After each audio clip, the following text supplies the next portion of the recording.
Welcome to the Women's Soccer Show. I'm Allie. And I'm Sarah. And we are bringing you the big news from across the pond. It was the semi-finals of the NWSL playoffs this weekend. We're going to talk in detail about the Gotham Spirit and then also briefly mention about the Orlando game and what that all means leading up to the final this weekend. Plus, some big results happened this weekend in the WSL, so we are going to talk about them and the impact that has on title race as well as relegation. It all happened this weekend. But first off, we have got some news that is coming out of Sarah's north of the border neighbours, Canada. Sarah, do you want to tell us about what's happening there? Let's do it. So last Tuesday, this news broke. Bev Priestman, former head coach of Canadian women's national soccer team, was fired by Canada Soccer amid findings from the independent investigation on the drone scandal. So if you'll remember from the Olympics this past summer, Bev Priestman, who's the head coach, along with two assistant coaches, were suspended by FIFA for a year, and there was an independent investigation that followed the whole drone situation where they were spying on New Zealand, and then it was found that, oh my goodness, they might be doing this across the board. It might have been more than just a one-time deal, and it turns out that Bev Priestman has been found, at the very least, liable, guilty for knowing this was going on. Let's tell you a little bit about what has come out in this investigation. The two most important notes to know were, number one, there was no evidence found that Canadian players viewed the drone footage or knew about it ahead of the New Zealand game. And I think that that's really important because there were questions around that by some fans.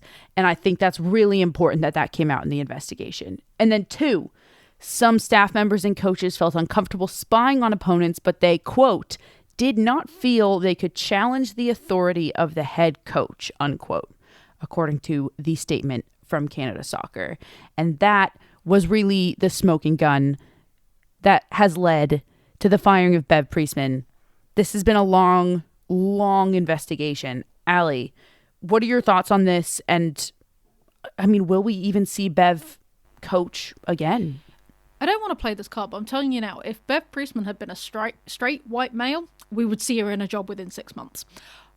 I don't think we'll see her for a while. She'll probably get a job again at some point, but I don't think we'll see her for a long time, and I don't think we'll see her in a job that is as high stakes as a national team of one of the major nations in the women's team. And probably not a head coaching role. No, I think she'll be an assistant to somebody. Somebody will take a chance on her. You know, she worked with Casey Stoney for a long time. Maybe Stoney's next position, she'll take a chance on her. But I think she will never get another head coaching position again. Or at least for a very, very long time. Yeah, I would agree. All right, Allie, I know we have a second piece of news here. I feel like it's less news and more just like if you went on social media, you saw it. And I feel like you get to bring this to everybody. I was going to say, we finally know what Kristie Mewis's illness, in air quotes, that has kept her out of the West Ham squad. No, it is not her Achilles playing her up again. Kristie Mewis and Sam Kerr are going to be parents. They have announced that Mewis is pregnant with their first child and is due mid next year, 2025. So we just wanted to send our congratulations from the Women's Soccer Show. We just think it's adorable and we love it when, you know, couples are so happy, and they seem to be very happy and excited about the new arrival. Yeah, big congratulations from the Women's Soccer Show, like you said. That's all. But there's going to be some big pressure on that kid to be a great football player. So, to the NWSL, and we have our finalists.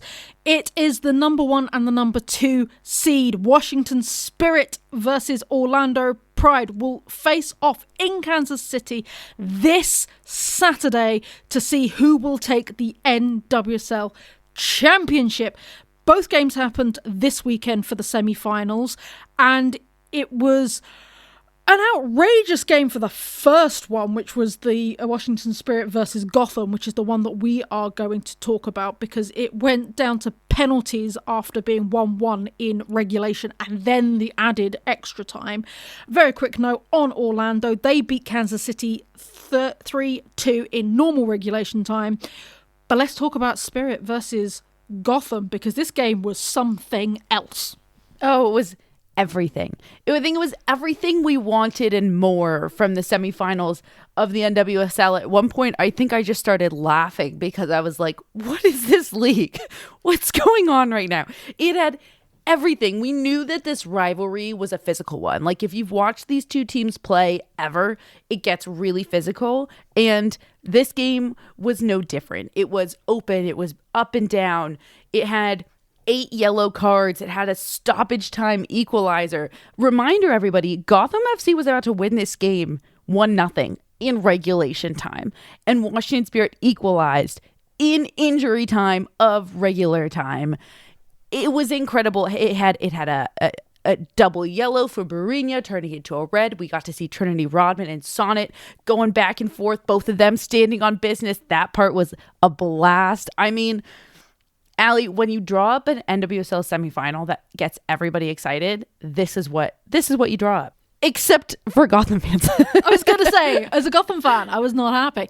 But it also, I don't think you could have scripted this. Like, if someone had written this in a movie, people would have thought it was too far-fetched. Yeah, it was just the NWSL encapsulated in 120 minutes plus penalty kicks. We have to get into it.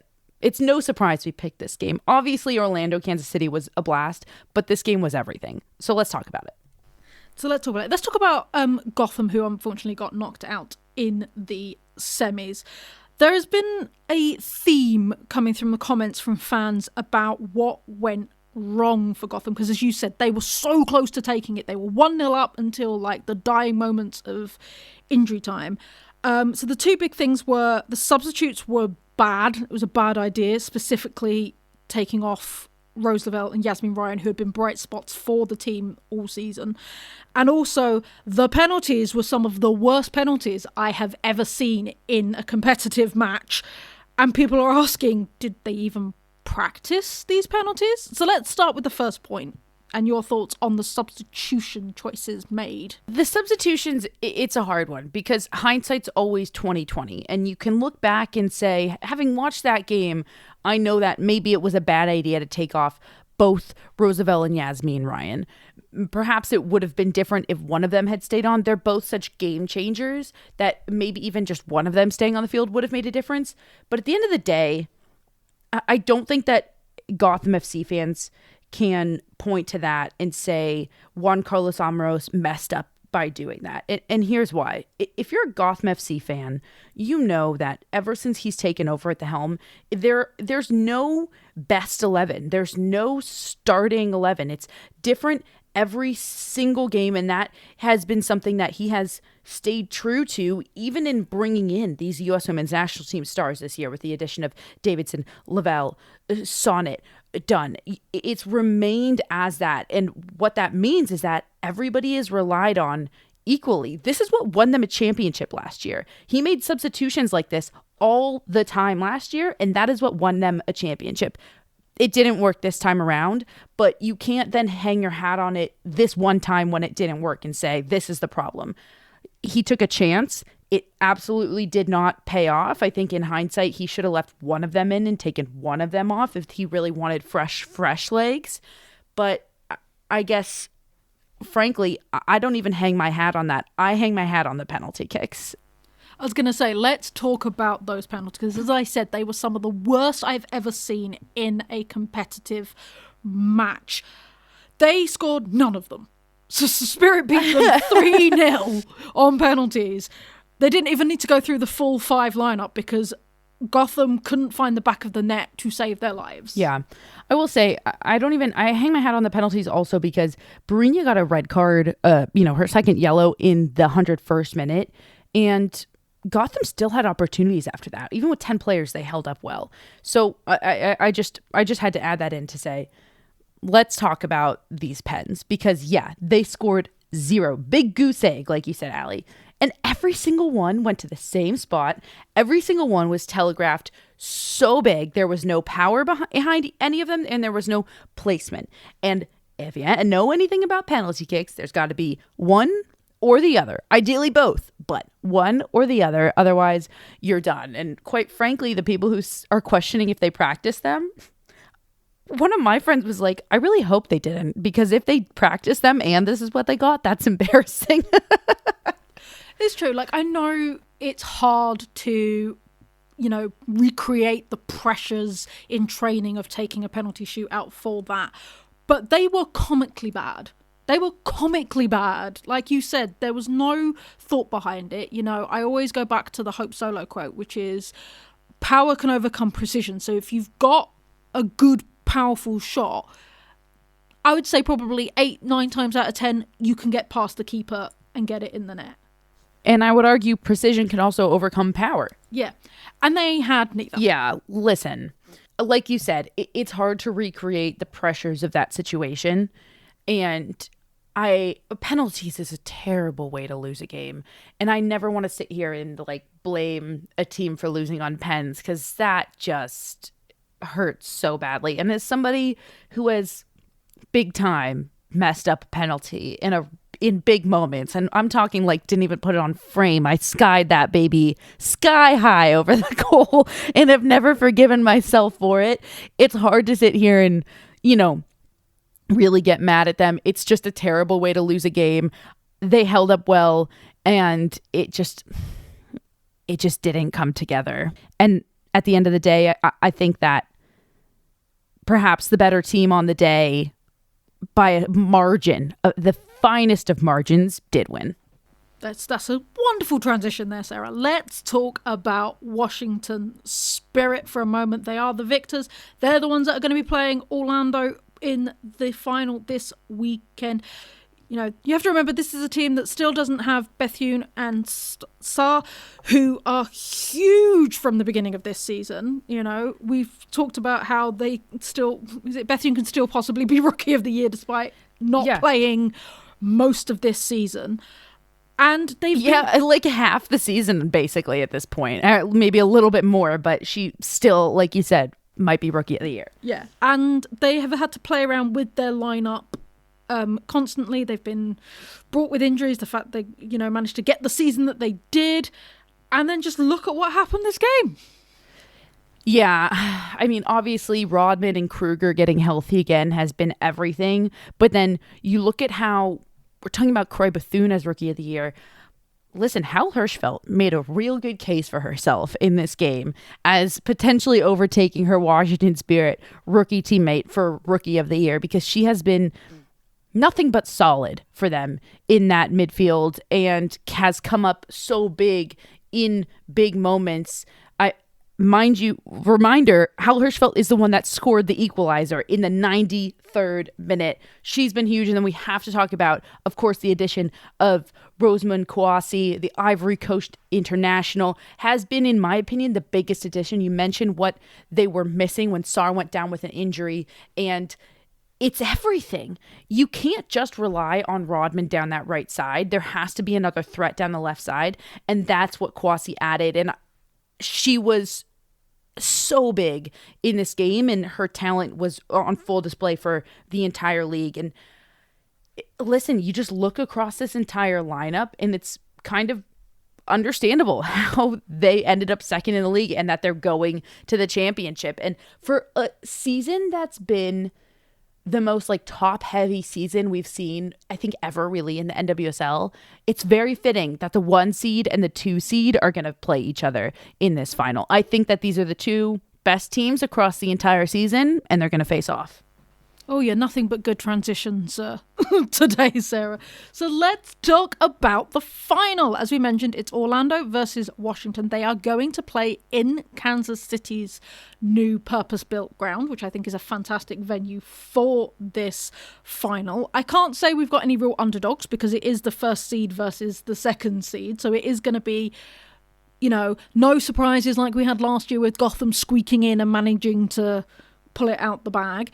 It is going to be one of the top two. So, who do you think is going to take it? I really don't know. And we just talked about the semifinals. In the same way, when we were doing predictions for the semifinals, I had such a hard time choosing between Washington Spirit and Gotham FC, because it's a toss-up. It is a flip of a coin. It is who shows up a little bit more on that day. It is the thinnest of margins that could possibly be, and I think that's exactly what we're going to see in this final. There's no way to sit here and say, I feel strongly that this team, no, absolutely not. This is just going to be a question of who's got a little more on their side on that exact day. My heart says Orlando because it would be so wonderful.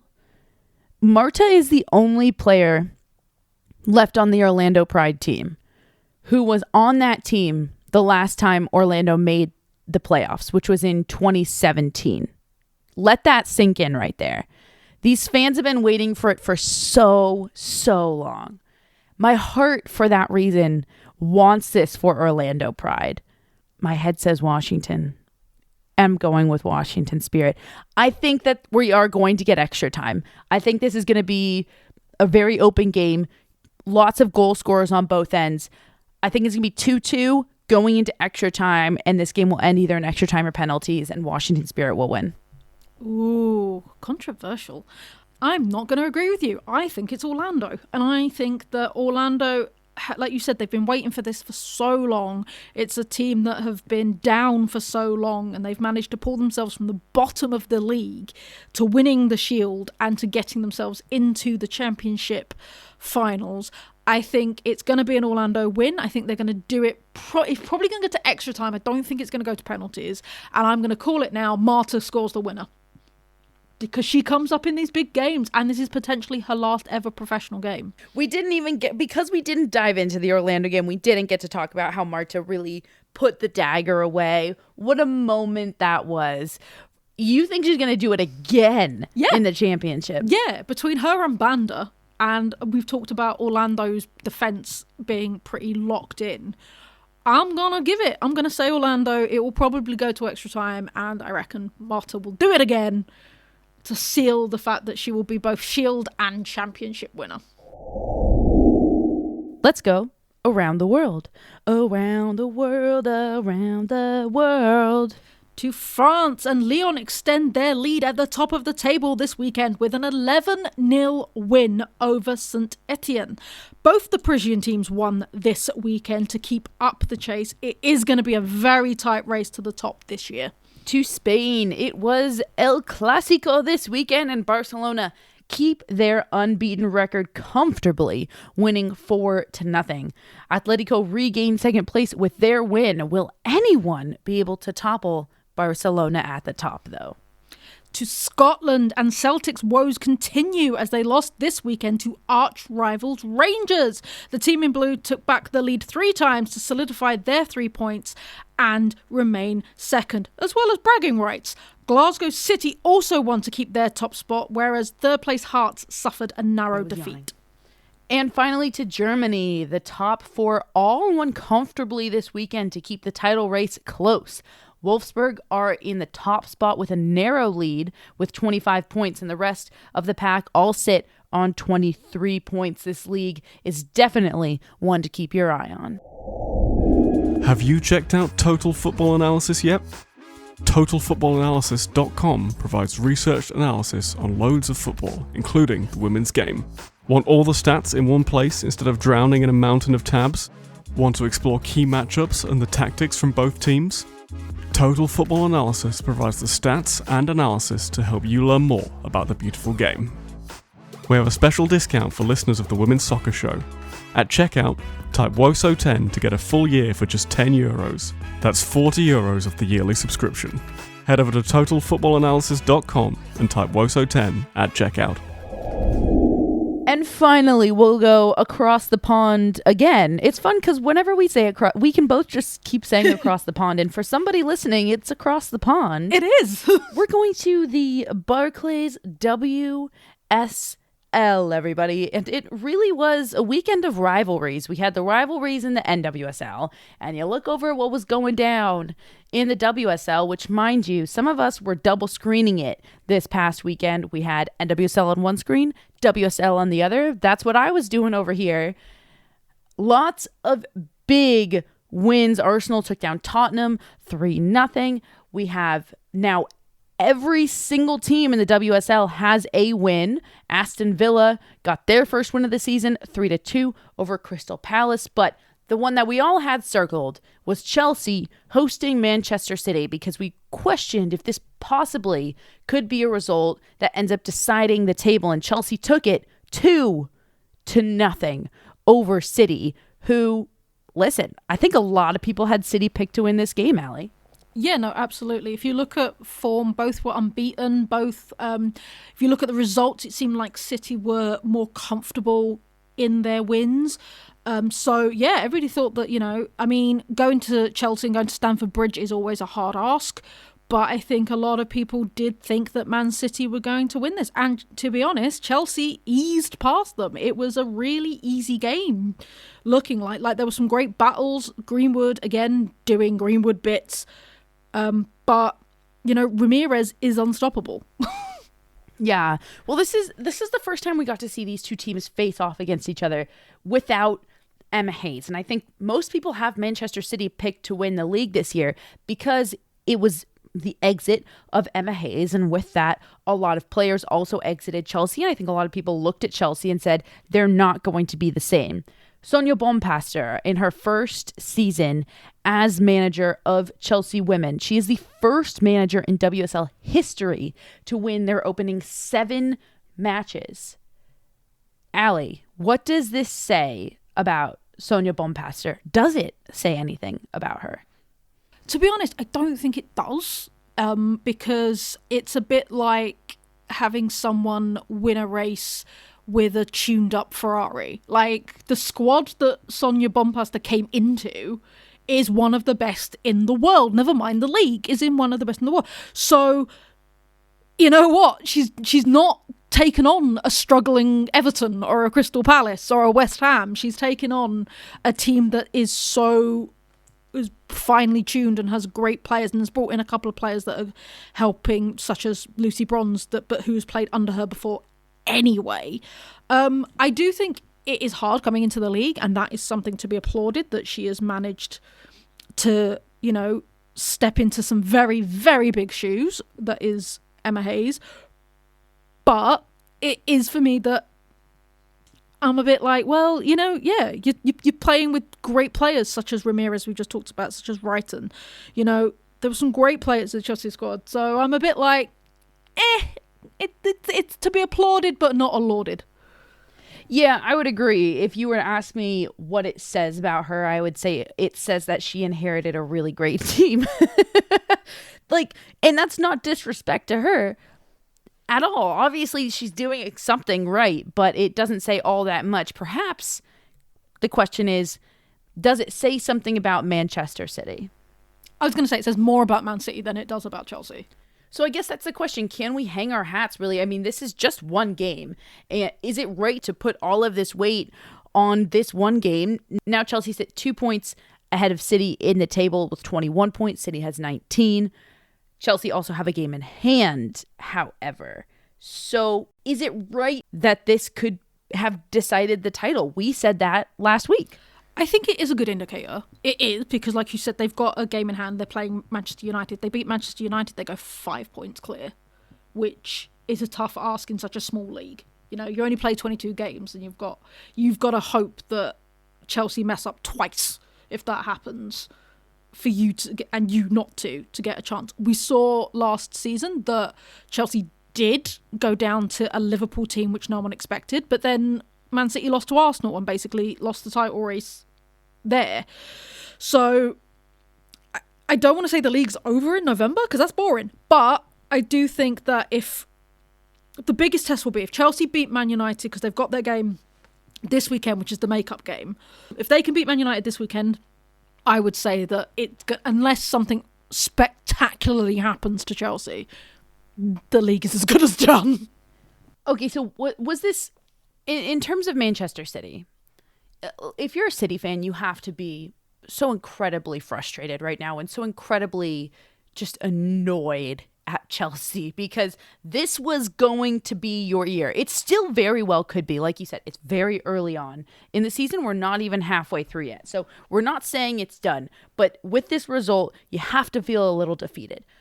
Was this a letdown on the side of the defense because they allowed 2 goals, or was this a letdown on the side of the offense? 0 goals scored, only 2 shots on target in the entire match. And listen, if you get 2 shots on target against Chelsea, that's not how you win a game. Was it a letdown across the board? Where did it break where did it most break down here for City? I would say offense, definitely, because if you look at the goals that Chelsea scored, Ramirez shrugged off her defenders because that's the type of player she is. And we've seen it on the other end with Bunny Shaw being able to basically just bulldoze their way through defenders because they have that strength and ability to like just, you know, either go through players or, you know, they've got the tactics and the skills to do the neat flicks and tricks to get around defenders. And, you know, Brighton came from a set piece.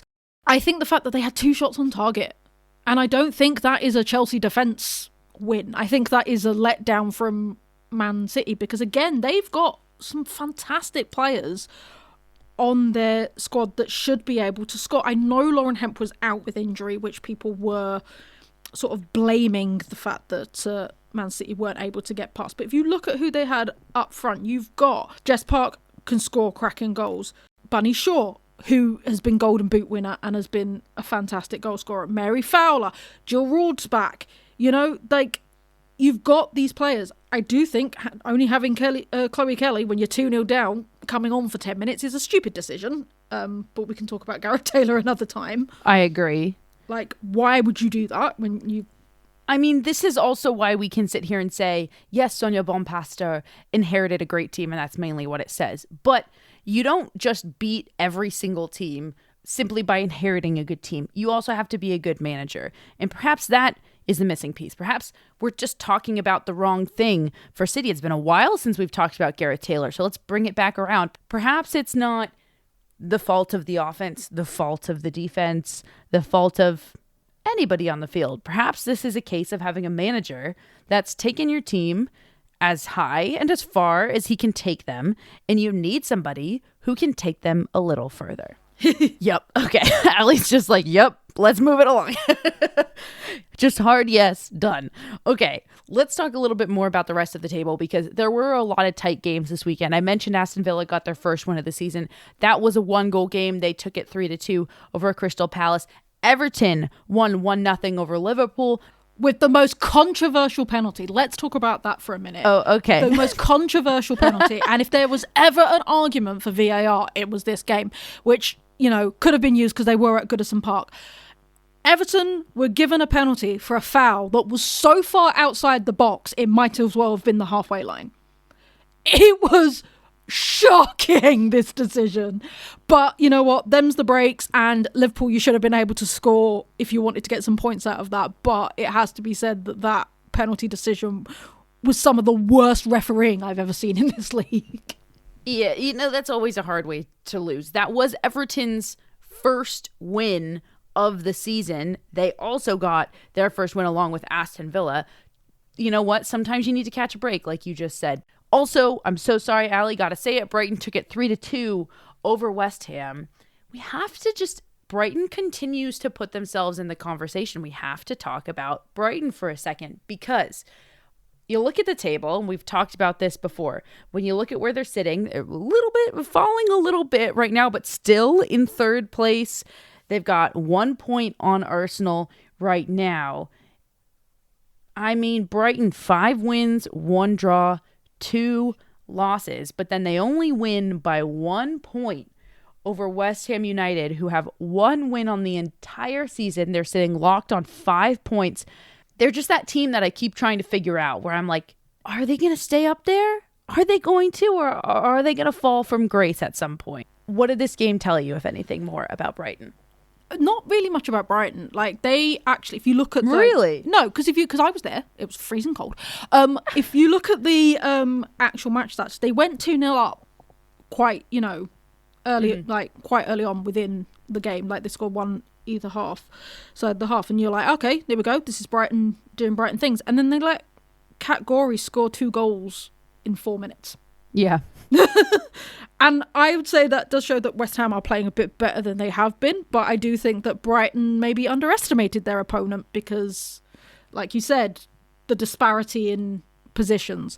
You think that they scored 2 goals and took their foot off the gas is what you're saying. You were like, they scored 2 goals and they're like, we're fine. Yeah, because as anybody who's seen West Ham play this season will know that it's been very hard for West Ham to get back into games.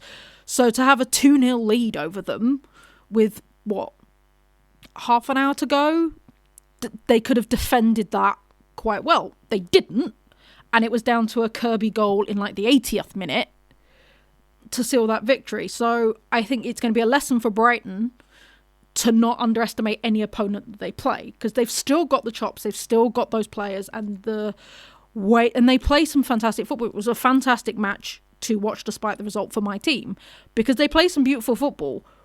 But you definitely saw them go, we got this. It's fine. And then they didn't got this. For me, this is a case of a team. I feel like, I don't know if you guys have this over there, but I feel like at least in United States sports culture, there is a lot of talk between what's the difference between a good team and a great team. And this game is a really good case in point of what is the difference between a good team and a great team. A good team kind of just plays to the level of their opponent. They'll play an opponent that's way better than them, and they'll play up to that standard. They'll also play an opponent that is worse than them, and they will play down to that standard.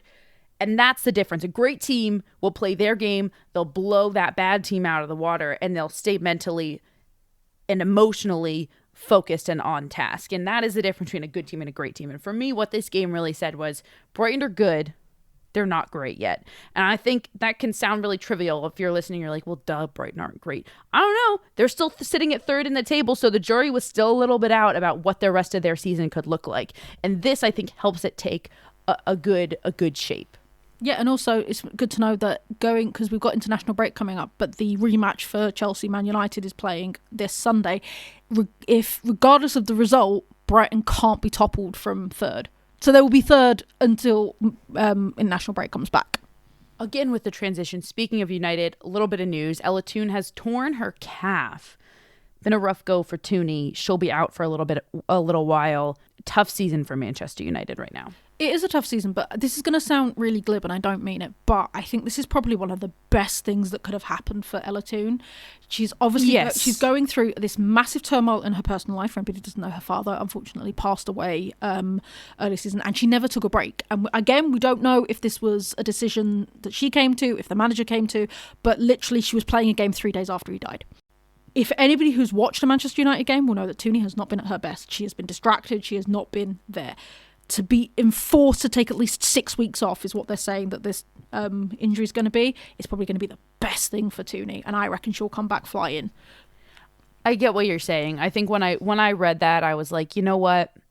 I hope she can just mentally take some time off. All right, and finally, we have to ask Allie, is the bottom of the table more interesting than the top this year? I feel like we've really mainly wanted to just talk about the bottom of the table. I'm going to go yes, because we have seen, obviously, Brighton being 3rd has been a fantastic thing to talk about. But the games between the teams at the bottom have been so much more interesting. And I feel like the relegation battle is going to be much more interesting than the winner, because let's be honest, it's probably going to be out of 2 teams that have already won it before. So either Chelsea are going to win their record-breaking 6th championship, or Man City are going to do it. Whereas, bottom of the table, if you look at what's currently happening, anybody right now can be dragged into this relegation battle. It's true. Even Tottenham sitting in 7th, they're only 2 points ahead of the bottom 3 teams. Exactly. Let that sit in your head. There's 3 teams on 5 points, 2 teams on 6 points, 1 team on 7 points. The entire bottom half of the table, there's 12 teams. Everybody below 6 right now is fully in this relegation battle. I would say even Liverpool, who are 6th at the moment, could be dragged down if they have some more results, like losing against Everton, which nobody expected.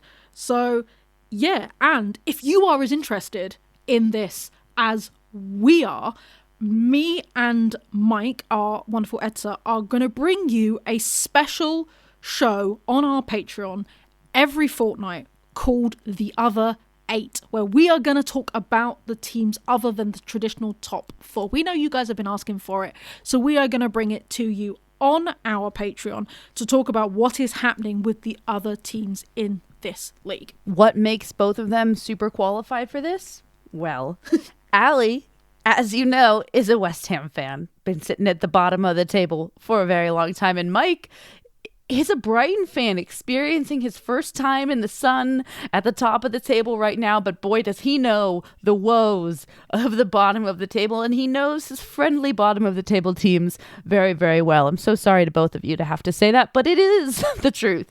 And if you're wondering how you can get that, go to our Patreon, patreon.com/TheWoso Show. That's WOSO Show, just like our socials. Really easy to subscribe. Not a lot of money. It's like $3 a month. If you want to give us more money, I think it's like $5 or $7 a month, and you get content every single week. So really what it breaks down to is like $1 a week, which is not a lot. And you support independent media. This wasn't in the plan to give it to a huge Patreon pitch, but there we have it. We did it. One more thing before we move on, because our wonderful Allie will be sunning themselves next week. Will not be here for the episode, but we will have an incredible guest host. However, because of that, Allie, we're not going to get to preview international break together. Shed a tear. After the NWSL Championship, which is coming up this Saturday, the 23rd, guess what happens the following Saturday? The U.S. Women's National Team heads to England November 30th. They'll take on the Lionesses. Should we make our predictions now for that, Allie? Let's make our predictions for that. I think the U.S. is going to win. Colour me shocked and surprised. I do genuinely, though, think that the U.S. is going to win. The Lionesses have been in poor form of recent, down and out, lots of issues, and the U.S. have been showing very well. And I think that right now, the U.S. Women's National Team Best 11 are clicking more.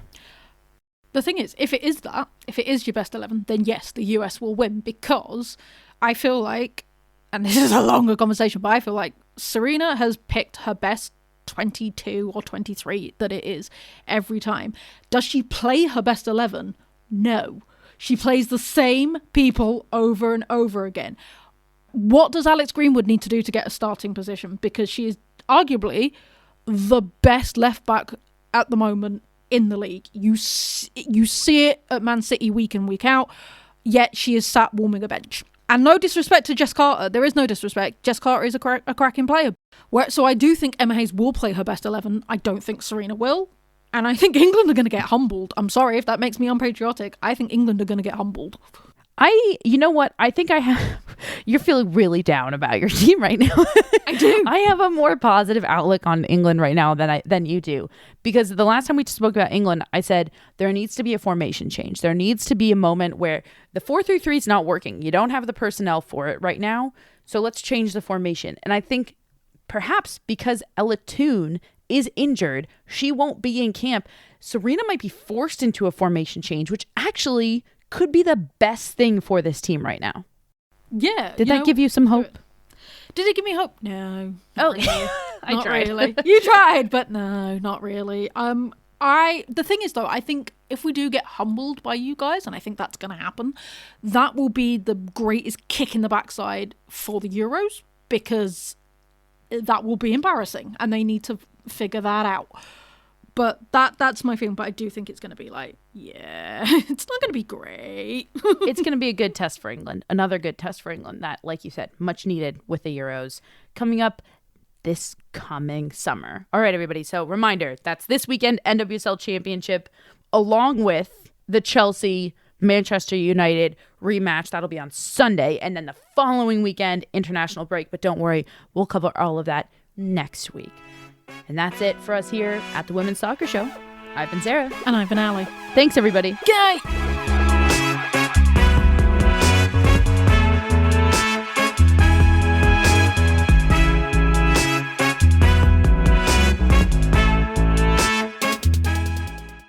This podcast was edited by Monkey Hill Media.